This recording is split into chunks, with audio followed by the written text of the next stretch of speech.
Nightmares, barren wastelands, apocalyptic scenes. No, I'm not talking about the CTA's doomsday plan. These are the visions of writer and filmmaker Clive Barker. Recently, the man Stephen King once called the future of horror visited Chicago for a show of his paintings. Whether he's using film, the written word, or oil paint, Clive Barker has a knack for getting under people's skin. Here's the story on the Art Beat.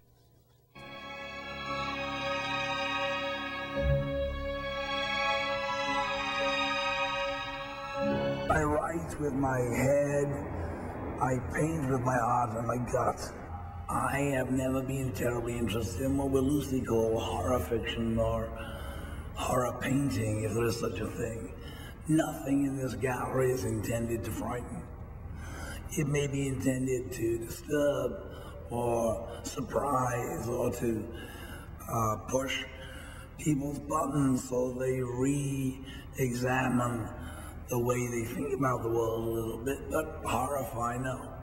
The headlines will do that.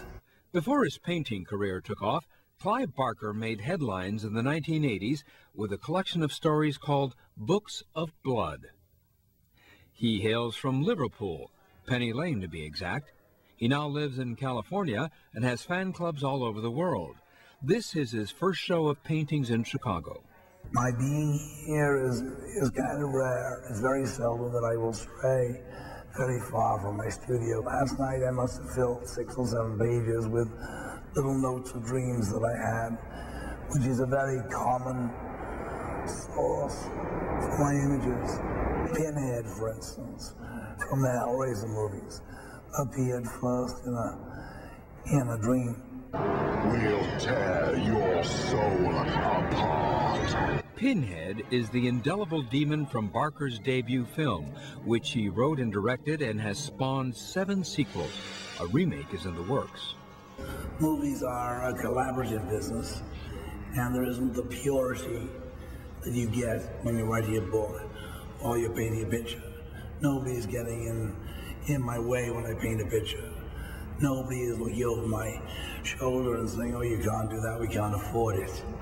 Which is, you know, the endless cry of the movie producer.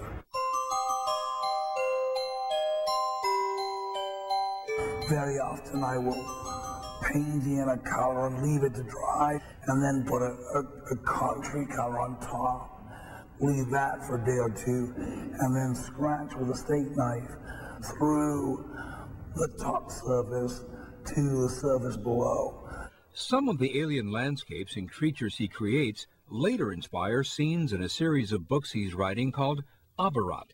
He describes Aberrat as part Chronicles of Narnia and part Cirque du Soleil. I think the paintings very much blur the distinctions, the clear distinctions between good and bad. There are very wicked characters in some of my paintings who are visually rather charming. One of the pictures, in fact the picture which is being used for the poster of this exhibition, which is the comets, is an apocalyptic painting. All these comets striking a planet with another huge planet looming in the distance. But I think the painting is rather fun to look at. The end of the world should be the ultimate firework display. Why does Barker create such fiery works? He sees it as basic human curiosity. My interest in art is rooted in the fundamental questions which we all ask when we're kids. Why am I here? What's my life for? What happens when we die? Those questions don't go away just because we start families and we have to pay mortgages and we have to get our taxes in. Those questions get shunted to the back of our brains. But we all wake up at 3 o'clock in the morning in a cold sweat every now and then with those questions pounding in our heads. I guess I'm painting my answers.